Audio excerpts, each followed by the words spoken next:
Alors, moi, je continue une série de prédications, on dira toute chose à une fin, mais le livre de 1 Samuel est assez long. Mais rassurez-vous, aujourd'hui, c'est la dernière prédication sur ce livre.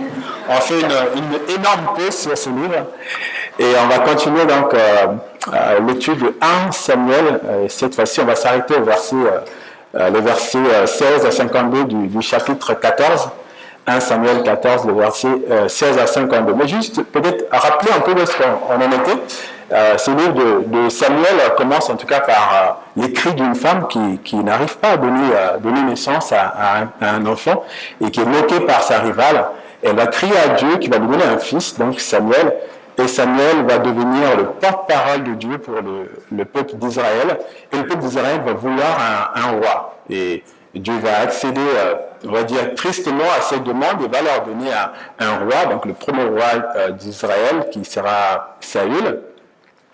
Et on voit donc la vie de Saül et les combats qu'il mène. Et au chapitre 14, les premiers versets, nous en étions au fait que Saül a offert le sacrifice avant d'aller au combat. Et ce sacrifice, c'était à Samuel de l'offrir et non à lui. Et donc, il a fait quelque chose qui déplaisait à Dieu. Et il a eu notamment des remontrances de Samuel à ce sujet. Et on a vu également que Dieu a fait grâce parce que finalement, c'est par deux personnes, le fils de Saül, Jonathan, et son compagnon, son porteur d'armes, que l'Éternel a sémé la zizanie dans le camp des Philistins. Et aujourd'hui, on lit donc la suite. Alors, j'ai choisi la version sonore qui m'a paru plus pertinente. Et ce qu'on voit au travers de ce texte, c'est que vraiment que Dieu agit par grâce envers son peuple. Je vais lire les versets 16 à 23 dans un premier temps, qui montrent que Dieu agit de manière spectaculaire. Les guetteurs postés par Saül autour de Gibéa de Benjamin virent les soldats du camp ennemi courir en tous sens et se disperser çà et là. Alors, ça va? Vous me suivez? Verset 16. Alors, c'est la version Semeur, donc il peut y avoir certaines différences par rapport à la version Second 21 qu'on utilise assez couramment. Donc, je répète la lecture. Un petit souci? C'est bon. Merci. Les guetteurs postés par Saül autour de Gibéa et de Benjamin virent les soldats du camp ennemi courir en tous sens et se disperser çà et là.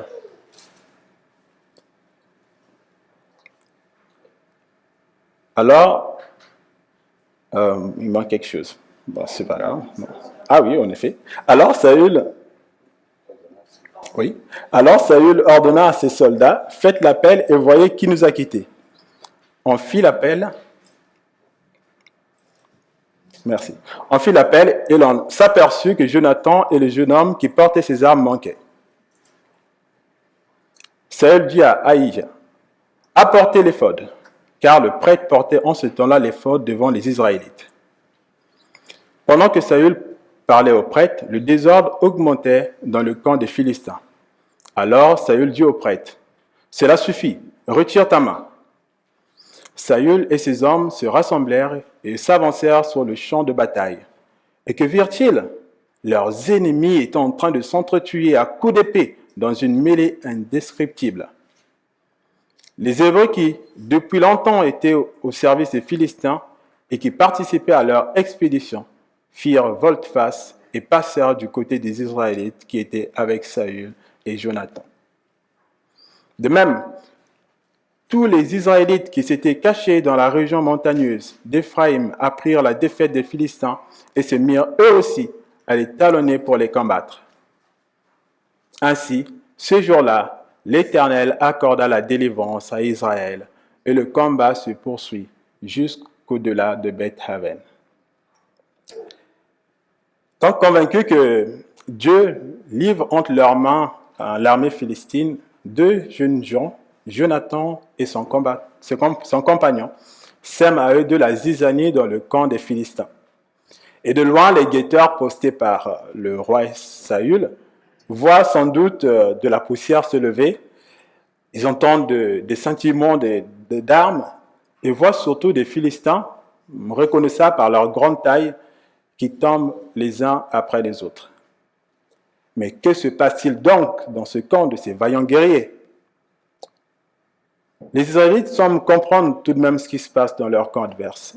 Et là, le roi Saül, en tant que chef de l'armée, fait preuve de clairvoyance et demande le décompte des effectifs. Il est persuadé que l'un de leurs, est à l'origine de ce tumulte chez les autres, chez leurs ennemis. Et le résultat tombe, c'est donc Jonathan et son compagnon qui manquent à l'appel. Est-ce porté par son affection en tant que père ou sa fonction de chef de l'armée que Saül entreprend de descendre dans le camp des Philistins? On ne le sait pas. Ce qui est sûr, c'est qu'il est prêt à y aller. Et avant cela, il fait preuve de sagesse en tout cas. Il fait venir le prêtre pour avoir la vie de Dieu. Le prêtre avec l'éphod. Et dans la version second 21, si vous lisez, il est question plutôt de faire venir l'arche. On va dire que les deux étaient liés. C'était vraiment pour avoir l'approbation de Dieu avant d'aller au combat. Et là, on peut en tirer une première leçon pour nous. Est-ce que nous aussi, nous faisons preuve de sagesse en consultant Dieu avant de prendre une décision? Est-ce que nous faisons preuve de sagesse en consultant Dieu avant de prendre une décision? C'est vrai qu'on dit souvent qu'on connaît la volonté générale de Dieu, et c'est vrai. Mais Dieu veut tout de même qu'on puisse exprimer notre besoin, qu'on puisse lui exprimer notre souhait ou notre désir, et que lui puisse y répondre à sa manière. Alors le prêtre se lance dans la procédure pour consulter Dieu, mais il n'a même pas le temps d'aller jusqu'au bout, parce que Saül l'arrête. Saül est déconcentré par le vacarme qui vient du camp des Philistins. On peut imaginer un peu la scène, la procédure qui commence, et puis de l'autre côté, il a l'oreille qui est tendue vers le camp des Philistins, il entend tout ce vacarme, il pense peut-être à son fils qui est là-bas, et il se dit « Stop, il faut qu'on y aille ».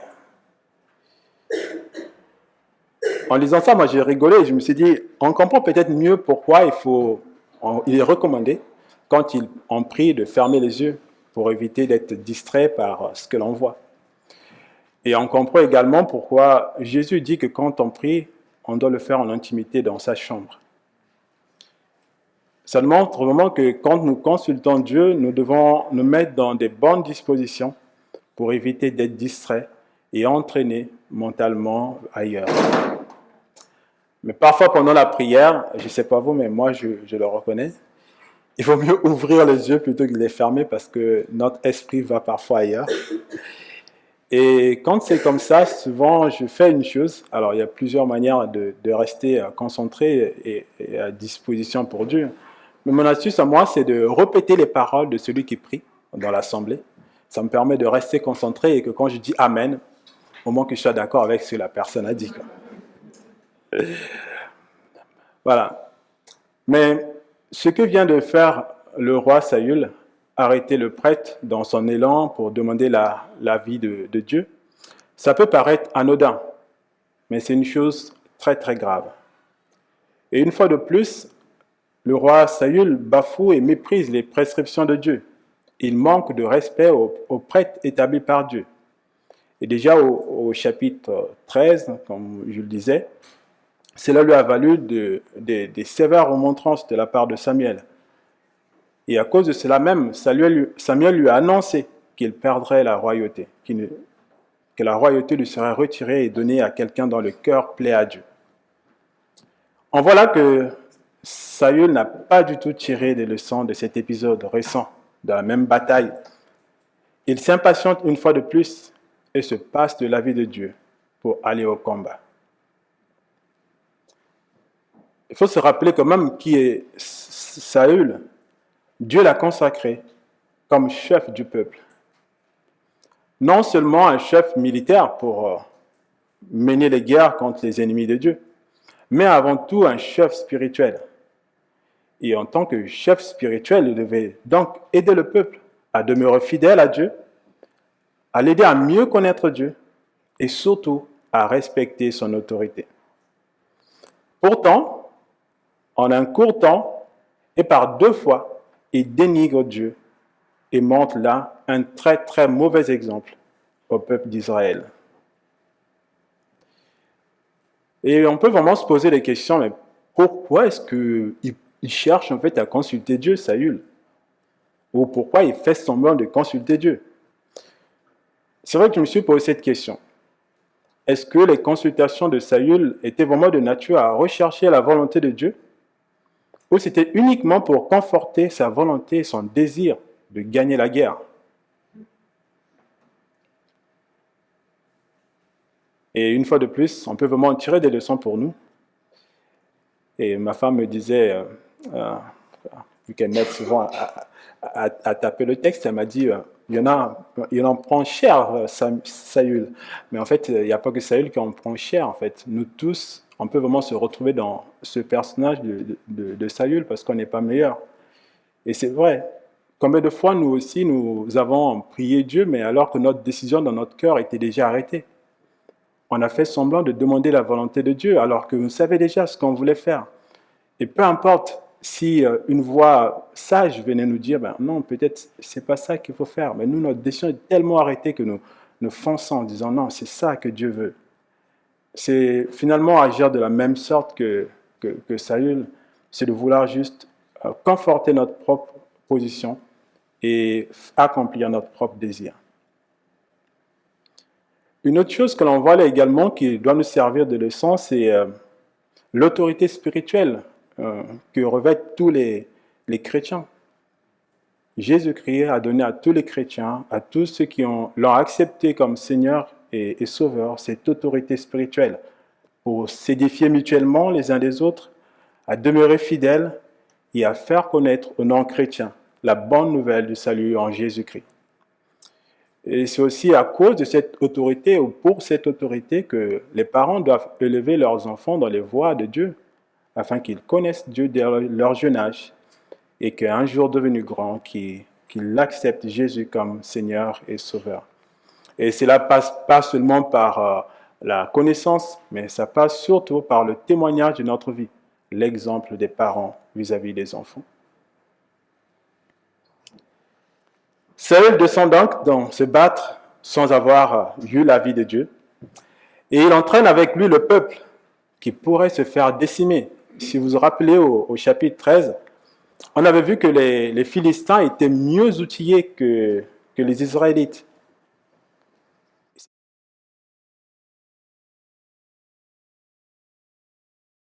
Donc c'était quand même une expédition dangereuse de descendre pour aller combattre les Philistins.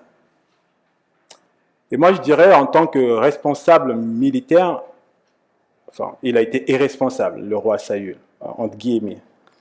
Il était irresponsable parce qu'il aurait pu causer la perte de ses hommes. Et heureusement pour eux, et pour lui, c'est Dieu qui fait le travail. C'est Dieu qui combat pour Israël. Le peuple constate en effet avec grand étonnement que les Philistins s'entretuent les uns les autres. Et il faut essayer un peu d'imaginer la scène, je pense. Vous arrivez dans le champ de bataille et puis vous voyez là votre ennemi qui se tourne les uns les autres contre eux-mêmes. C'est assez surprenant et déroutant. Oui, quand Dieu il agit, il fait des choses extraordinaires, des choses qui dépassent notre entendement. Et c'est vraiment un miracle. Et ça nous montre aussi que Dieu n'est jamais à court d'idées, en fait, et de solutions. Et cela doit nous réconforter dans notre vie de tous les jours. Parce qu'il y aura sans doute des moments ou des jours où les choses ne se passeront pas comme nous voudrions. Les choses tourneront mal. Mais n'oublions pas cependant, Dieu n'est jamais à court d'idées. Dieu n'est jamais à court de solutions. Il n'y a rien qui lui soit difficile ou impossible. Et de plus, et je pense que c'est la chose la plus importante et dont nous bénéficient tous les chrétiens, il nous gratifie de sa présence. Et Jésus l'a dit, je suis avec vous jusqu'à la fin des temps. Que cette promesse soit notre force et nous galvanise devant les montagnes qui nous semblent insurmontables. Dieu fait grâce et il agit à cause de son nom. Il combat pour son peuple et il trouve même des alliés improbables, comme on l'a vu là. Des Hébreux qui étaient pour les Philistins se détournent des Philistins finalement pour combattre contre eux. Et c'est seulement Dieu qui peut faire cela. Et même les déserteurs, ceux qui avaient pris la fuite et qui s'étaient cachés dans les grottes, reprennent courage et sortent et pourchassent eux aussi les Philistins. Si on était mauvaise langue, on pourrait dire ils ont quand même manqué de confiance en Dieu, quoi. Est-ce qu'ils sont vraiment dignes de courir après ces Philistins, après ce qu'ils ont montré? On pourrait dire oui, on pourrait dire non, mais on pourrait dire est-ce que nous, on est meilleurs? Et on peut juste dire, une fois de plus, Dieu fait grâce et agit en faveur de son peuple. Le verset 23 se termine ainsi. Ce jour-là, l'Éternel accorda la délivrance à son peuple. Ce jour-là, l'Éternel accorda la délivrance à son peuple. Et nous aussi aujourd'hui, nous pouvons clamer ce verset 23, en faire nôtre. Dieu accorde la délivrance à son peuple. Et Dieu a accordé déjà la délivrance à son peuple. Dieu nous a accordé la délivrance contre ce qui est le plus dur, le plus difficile, la chose qu'on ne pouvait pas surmonter nous-mêmes, le péché. Il nous a accordé cette délivrance en Jésus-Christ, qui est mort et ressuscité à la croix. Et en mettant notre confiance en lui, nous recevons cette victoire que lui a acquise. Ce jour-là, l'Éternel accorda la délivrance à son peuple. Les versets 24 à 46, alors là c'est un gros morceau, nous montrent que Dieu fait grâce malgré la folie de nos résolutions. Le 24. Les hommes d'Israël étaient exténués, car Saül les avait placés sous cette imprécation. Maudit soit l'homme qui prendra de la nourriture avant le soir, avant que je me sois vengé de mes ennemis. Personne n'avait donc rien mangé.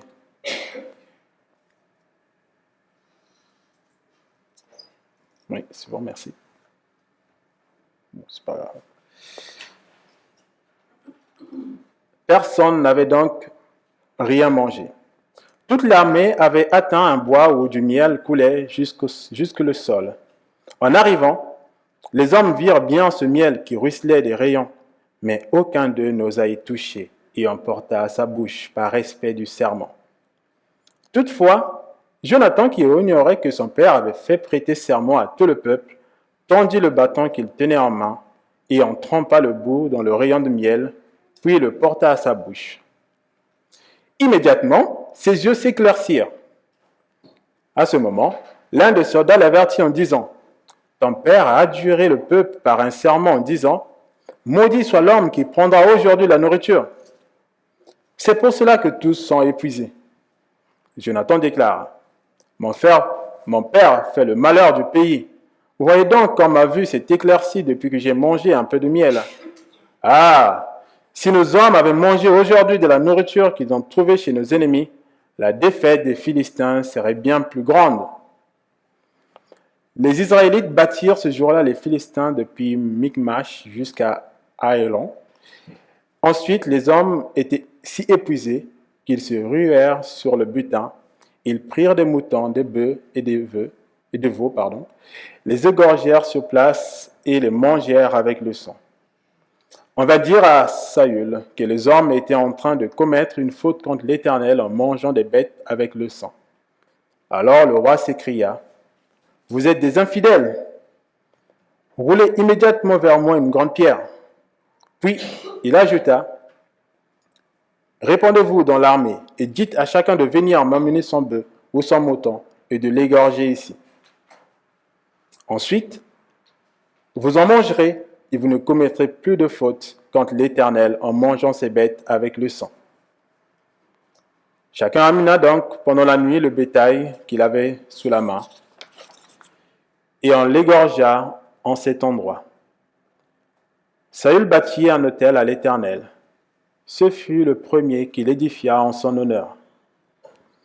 Saül proposa: descendons cette nuit derrière les Philistins et pillons-les jusqu'à l'aube. Nous ne laisserons pas de survivants. Les soldats lui dirent: fais comme tu le juges bon. Alors le prêtre intervint en disant: consultons d'abord Dieu ici. Saül interrogea Dieu: descendrai-je à la poursuite des Philistins? Les livreras-tu entre notre pouvoir? Mais Dieu ne répondit pas ce jour-là. Alors Saül convoqua tous les chefs du peuple auprès de lui et leur dit: faites des recherches et tâchez de savoir quelle faute a été commise aujourd'hui. Aussi vrai que l'Éternel qui vient de délivrer Israël est vivant, je jure que le coupable mourra, même s'il s'agit de mon fils Jonathan. Mais personne dans tout le peuple ne lui répondit mot. Alors il dit: mettez-vous tous d'un côté, et mon fils Jonathan et moi-même, nous nous mettrons de l'autre côté. Fais comme tu le juges bon, lui répondirent ses soldats. Saül dit à l'Éternel: Dieu d'Israël, pourquoi n'as-tu pas répondu à ton serviteur aujourd'hui? Si la faute se trouve en moi-même ou en mon fils Jonathan, réponds par l'Urim. Si elle se trouve dans l'armée, réponds par le Tumim. Dans sa réponse, Dieu désigna Saül et Jonathan. Ainsi le peuple fut mis hors de cause.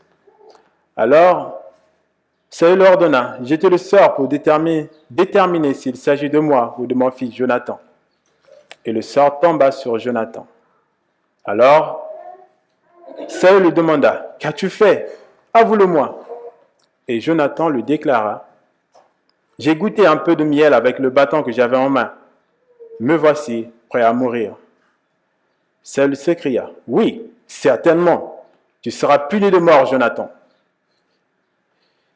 Que Dieu me punisse très sévèrement si je te laisse en vie. Mais les soldats intervinrent et dirent: comment? Jonathan mourrait alors que c'est lui qui est à l'origine de cette grande victoire pour Israël? Sûrement pas. Aussi vrai que l'Éternel est vivant, nous ne permettrons pas qu'un seul cheveu tombe de sa tête.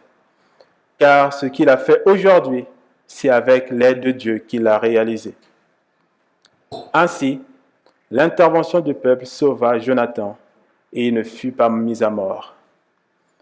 Saül abandonna la poursuite des Philistins et ceux-ci regagnèrent leur pays. Un gros morceau, comme je vous disais. Un gros morceau qui nous montre que Saül a fait prêter serment aux Israélites au verset 24. « Maudit soit l'homme qui prendra de la nourriture avant le soir, avant que je me sois vengé de mes ennemis. » On ne sait pas, en tout cas dans le texte, il n'est pas dit quand est-ce que ce serment a été fait. Est-ce avant que Jonathan et son compagnon ne sèment la terreur chez les Philistins ou après? Mais peu importe, il est là. Mais ce serment semble vraiment contre-productif et pose question. Alors, je pense que moi, je ne suis pas en tout cas un soldat aguerri, je n'ai pas beaucoup de connaissances militaires non plus. Mais aller au combat le ventre vide, je pense que ça ne doit pas être quelque chose de fameux. Ce n'est pas logique. En temps de guerre, les soldats ont besoin de force. Et ces forces, ils les puisent dans l'alimentation. Il n'y a aucun intérêt militaire à priver ces soldats de nourriture. Au contraire.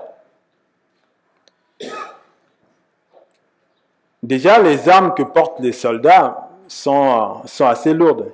Et à titre d'exemple, même si ce n'est pas la même période, il est dit que l'armure moyenne d'un soldat romain pèse environ 25 kilos.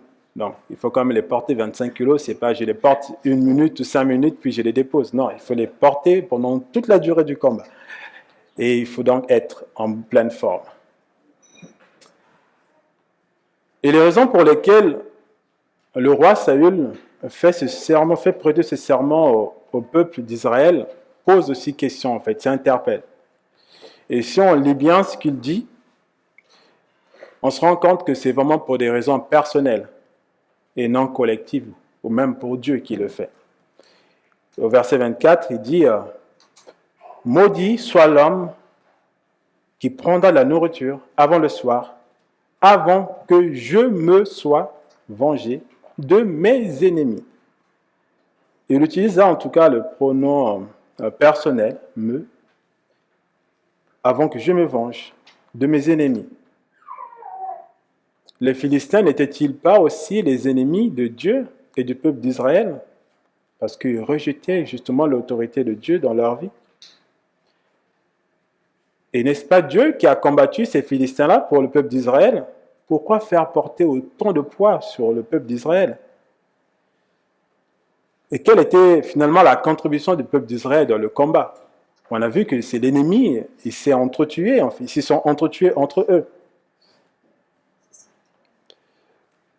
Je pense qu'une leçon à tirer, c'est vraiment de rechercher de donner la gloire à Dieu dans chaque bénédiction ou dans chaque chose que nous faisons. Par ces mots, Saül ne donne pas gloire à Dieu.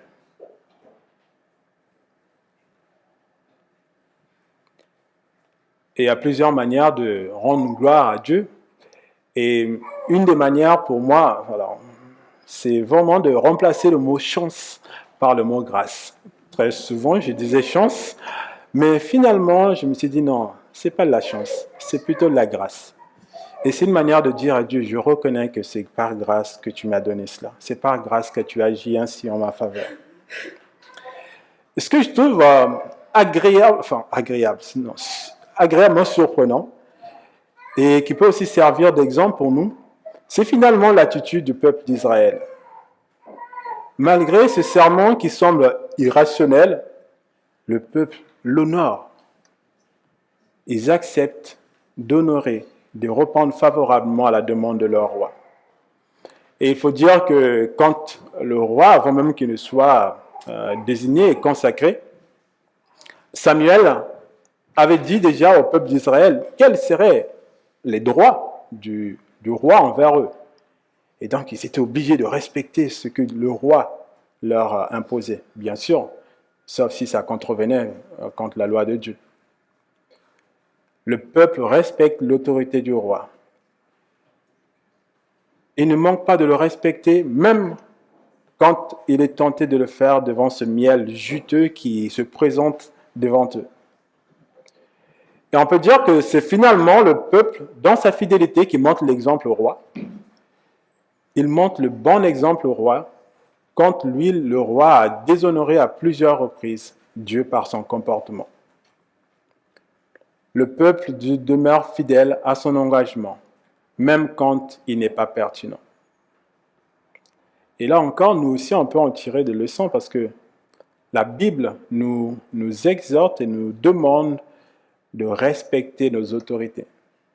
Et c'est l'apôtre Paul qui le dit dans 1 Timothée 2, le verset 1-2. « J'exhorte donc avant toute chose à faire des prières, des supplications, des requêtes, des actions de grâce pour tous les hommes, pour les rois, pour ceux qui sont élevés en dignité, afin que nous menions une vie paisible et tranquille, en toute piété et honnêteté. » C'est ça que la Bible nous demande, c'est de respecter les autorités et de prier pour leur bien-être.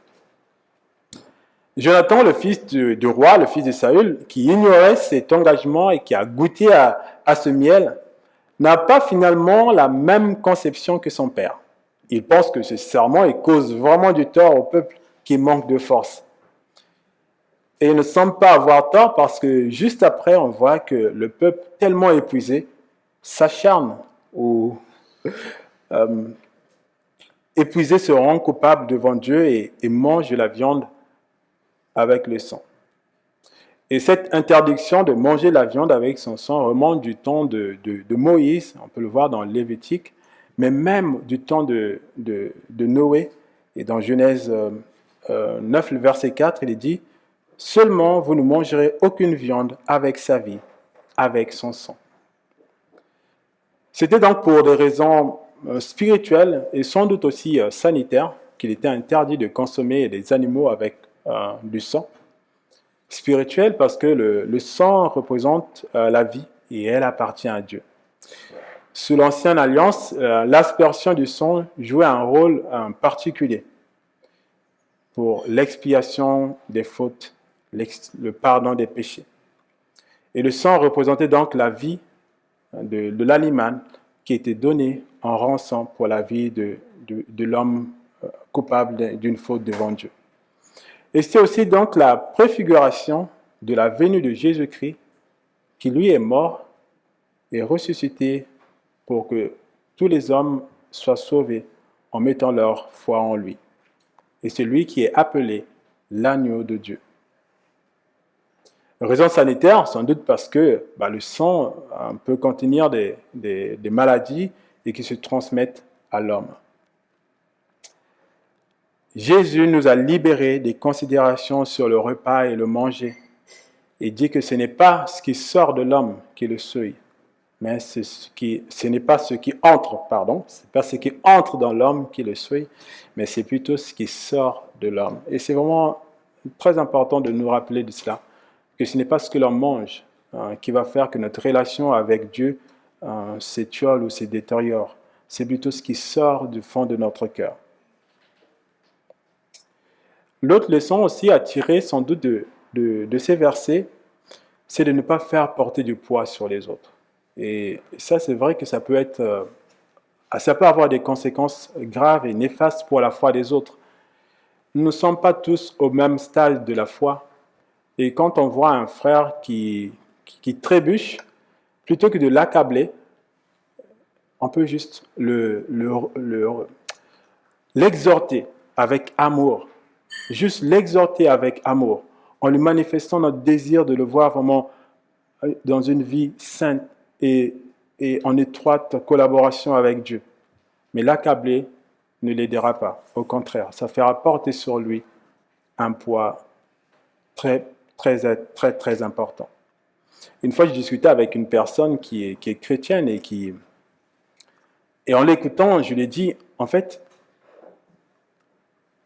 par tes mots, même moi qui suis chrétien, je me dis que ça ne vaut pas le coup d'essayer de devenir chrétien parce que c'est inatteignable. Être chrétien ne veut pas dire parfait, c'est impossible. Vous êtes là, moi devant, on peut reconnaître en toute sincérité devant Dieu que nous ne sommes pas parfaits. Et si nous l'étions, je pense qu'on n'aurait pas besoin de Jésus-Christ. Mais si nous avons besoin de Jésus-Christ aujourd'hui, demain et tous les jours de notre vie, c'est bien parce que nous sommes imparfaits. Et c'est quelque chose qu'il faut transmettre fidèlement, que Dieu n'aime pas le péché, c'est vrai, mais Dieu aime le pécheur et veut que le pécheur puisse se détourner du mal et qu'il ait la vie en Jésus-Christ. Le roi Saül comprend sans doute qu'il est allé trop loin en affligeant un tel engagement au peuple. Il ne le reconnaît pas clairement, mais il avoue à demi-mot, en mettant en place le rituel qui permettrait au peuple de manger sainement sans commettre de faute contre Dieu. Il montre quelque part qu'il allait trop loin. Le texte dit aussi que Saül bâtira là son premier autel à l'Éternel. Et ça, c'est une phrase qui m'a vraiment interpellé en me disant, mais on ne sait pas, certes, combien d'années le roi règne déjà, mais il a eu sans doute plusieurs opportunités pour voir la grâce de Dieu, sa bonté, sa fidélité envers lui et le peuple. Il a donc eu plusieurs occasions de dire sa reconnaissance à Dieu. Et en général, ils dressaient un autel pour dire leur reconnaissance, comme ses ancêtres l'avaient fait auparavant, Abraham, Jacob, pour ne citer qu'eux. Et ce n'est vraiment pas pour dire encore, j'ai quelque chose contre Saül, loin de là. La Bible nous enseigne, nous tous, au travers même de cette histoire, et moi le premier. Mais on voit là encore qu'il n'a pas été un bon exemple pour le peuple. Il a manqué sans doute plusieurs fois de dire sa reconnaissance à Dieu et de permettre au peuple de prendre ça comme modèle, être reconnaissant de ce que Dieu fait dans nos vies. Nous aussi utilisons toutes les occasions qui s'offrent à nous pour dire à Dieu notre reconnaissance et lui rendre gloire pour ce qu'il fait dans nos vies. Et pour la première fois dans le texte, je vais nuancer quand même, je trouvais que Saül avait vraiment de la considération pour son peuple. Parce que cette fois-ci, le peuple est rassasié, il a bien mangé, il est prêt à repartir, mais il ne l'engage pas tout de suite. Il demande leur avis. Il demande l'avis du peuple. Il leur dit, est-ce qu'on continue la poursuite des Philistins? Et je trouve ça un bon exemple pour nous. Que quand bien même on a des responsabilités, qu'on consulte ceux qui sont en dessous pour avoir leur avis et rentrer ensemble dans un projet. Et je trouve ça vraiment très encourageant. Donc, il n'y a pas que du mauvais chez Saül. Au contraire. Et une fois de plus, Dieu est consulté. Et cette fois-ci, Saül laisse la procédure aller jusqu'au bout. Le prêtre demande l'avis de Dieu, mais Dieu ne répond pas cette fois-ci. Et Saül comprend qu'il y a là un problème. Il y a une faute, sans doute. On fait tout ce qu'il faut, on consulte, le prêtre consulte Dieu, et par le Tourim et le... Je ne vais pas raconter, je vais dire exactement le mot pour ne pas vous dire n'importe quoi. Donc par le Tourim, bon, vous retrouverez ça dans la Bible. Bon, en tout cas, c'est deux éléments pour dire oui ou non. Et je ne sais pas exactement comment ça se passait. Est-ce qu'on lançait le dé et puis quand ça tombait sur la personne, c'est elle qui était coupable. Donc ça voulait dire oui pour la question posée et non pour l'autre. Et on voit que c'est Jonathan qui est désigné, et c'est vrai, c'est bien lui qui a commis la faute. Et là, on voit vraiment que son père, déterminé à faire justice, entre guillemets, selon sa propre volonté. Mais ça m'interpelle tout de même. Est-ce que Dieu prend-il plaisir à faire mal? Est-ce que Dieu prend-il plaisir à voir les hommes mourir, même quand ils ont fait une faute? Certainement pas.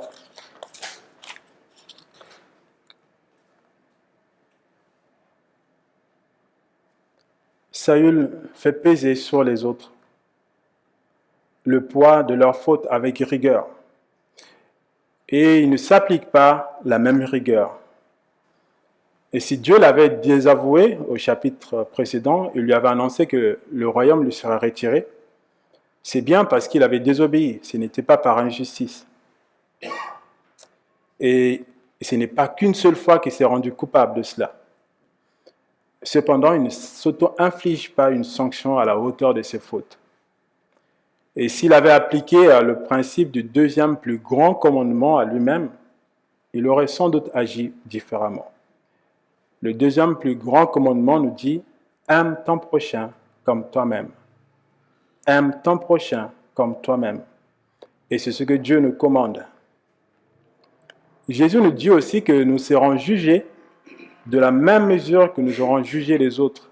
Et là, vous pouvez le voir dans Matthieu 7. Et en quelque sorte, si nous faisons preuve de compassion envers quelqu'un qui aurait fauté contre nous, Dieu ferait de même envers nous. Si en revanche, nous sommes rigoureux envers ceux qui auraient commis une offense contre nous, Dieu ferait de pareil avec nous. Il serait rigoureux envers nous. Alors, je ne sais pas vous, mais moi, je préfère que Dieu me fasse compassion. Je préfère que Dieu me fasse compassion parce que j'ai sans doute plus de choses à me faire pardonner auprès de Dieu qu'à pardonner aux autres. J'ai plus de choses à me faire pardonner auprès de Dieu qu'à pardonner aux autres. Alors, Dieu est-il incompatissant pour ne pas oser lui demander de sauver la vie d'un homme, la vie de Jonathan ici en l'occurrence? Pourquoi Saül ne plaide pas en sa faveur? Surtout après avoir vu que son fils était quand même l'outil par lequel Dieu a donné la victoire au peuple d'Israël. Devant les fautes d'Israël et les sanctions que Dieu annonçait contre eux, et c'était juste, vous verrez dans la Bible que ceux qui étaient des porte-paroles pour Dieu ont plutôt intercédé en faveur du peuple. On peut citer Moïse. Quand Dieu voyait la désobéissance du peuple d'Israël et qu'il annonçait des sanctions contre le peuple, Moïse, il intercédait pour le peuple. Il demandait la faveur de Dieu envers le peuple. Et même Samuel, contemporain donc de Saül, a fait la même chose. Il a plaidé en faveur du peuple. Et ça, c'est vraiment quelque chose qu'on doit garder pour nous, c'est que Dieu est prompt à pardonner. Dieu est prompt à pardonner. Et si nous sommes auteurs d'un péché, nous ne nous infligeons pas des conséquences qui nous éloignent de Dieu. Non, loin de là. Dieu veut nous pardonner. Il dit dans 1 Jean 1, verset 9, que si nous reconnaissons nos péchés, il est fidèle et juste pour nous les pardonner et pour nous purifier de tout mal. Voilà le cœur de Dieu. Nous voir revenir à lui et recevoir le pardon en Jésus-Christ. Et c'est finalement le peuple qui prendra son courage à deux mains et aura une attitude bienveillante envers Jonathan et qui sauvera la vie de son peuple. Et c'est la seule fois finalement que le peuple va à l'encontre de ce que le roi dit, mais c'est pour la bonne cause. Nous aussi, nous devons nous inspirer du peuple et prendre courage et défendre les intérêts des plus faibles devant l'injustice, mais selon la volonté et la parole de Dieu. Rapidement, les versets 47 à 52 nous montrent encore une fois de plus la fidélité de Dieu. Et là, c'est juste une succession de noms de la famille de Saül. Une fois que Saül eut reçu la royauté sur Israël, il fit la guerre à tous les ennemis d'alentour, aux Moabites, aux Ammonites, aux Édomites, aux rois de Toba et aux Philistins. Partout où il se tournait, il les malmenait. Il signala sa bravoure en battant les Amalecites et en délivrant Israël de ceux qui les pillaient. Saül avait des fils Jonathan, Ishvi et Milchichoua, ainsi que deux filles, Mérab l'aînée et Michal, la cadette. Sa femme s'appelait Aïnoam, elle était fille d'Ahimath. Le général en chef de son armée était Abner, le fils de son oncle Ner. Ner, comme Kish, le père de Saül, était fils d'Abiel. La guerre contre les Philistins se poursuivit avec acharnement pendant toute la vie de Saül. Dès que Saül remarquait un homme fort et courageux, il l'enrôlait dans son armée. On voit que c'est une affaire de famille en tout cas. Mais ce qu'il faut relever surtout là, c'est la grâce continuelle de Dieu envers Saül et sa famille. Malgré que Dieu a déjà décidé que la royauté lui sera retirée, pour son nom, Dieu continue à agir fidèlement en manifestant sa grandeur au peuple aux alentours. Et ainsi, il montre aussi sa bonté envers Saül et sa famille. Dieu fait grâce à Saül malgré son infidélité et lui a accordé la victoire sur ses ennemis. C'est vraiment à cause de son nom que Dieu le fait. Et c'est uniquement par la grâce. Et cette grâce, nous aussi nous sommes concernés aujourd'hui. Et demain, nos enfants et les enfants de nos enfants. Psaume 11 dit, c'est à cause de ton nom, ô Éternel, que tu pardonnes mon iniquité, car elle est grande.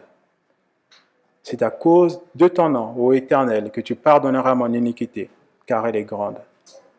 Et je vous laisse juste avec ce verset vraiment à porter au fond de notre cœur à chaque fois, parce que c'est vraiment ça qui nous montre encore la grâce de Dieu. C'est le verset d'Hébreu qui nous invite à nous approcher de Dieu. Hébreux 4, verset 16. Approchons-nous donc avec assurance du trône de la grâce, afin d'obtenir miséricorde et de trouver grâce pour être secourus dans nos besoins. Prions. Seigneur, merci pour ta parole qui est vivante. Et parfois, en voyant l'Ancien Testament, on se dit, qu'est-ce que je vais bien en tirer pour moi aujourd'hui? Mais tu nous rappelles que toute ta parole est bonne pour nous enseigner au Seigneur. Et nous prions, Père, que ce que nous lisons et ce que nous avons lu aujourd'hui puisse vraiment rester au fond de nous, que nous puissions nous rappeler que c'est par grâce que nous venons à toi, que nous puissions nous rappeler que rien ne peut nous éloigner de toi, ô Seigneur, que même si nous faisons des fautes, tu demeures fidèle pour nous les pardonner si nous le reconnaissons sincèrement. Seigneur, je prie pour ceux dans le monde ou nos frères et sœurs ici qui vivent peut-être sous le poids d'un péché en se disant « c'est grave ce que j'ai fait, Dieu ne va plus jamais me pardonner ». C'est faux parce que ta parole est vraie. Tu dis de nous approcher auprès de toi. Et je prie au Seigneur que nous puissions nous approcher tels que nous sommes et que tu nous revêtes de ton esprit pour mieux te connaître, pour mieux te servir et devenir des ambassadeurs et des ambassadrices authentiques et fidèles pour que d'autres personnes puissent aussi te connaître et t'accepter comme Seigneur et Sauveur. Que l'honneur te revienne à toi seul et à toi seul Jésus. Amen.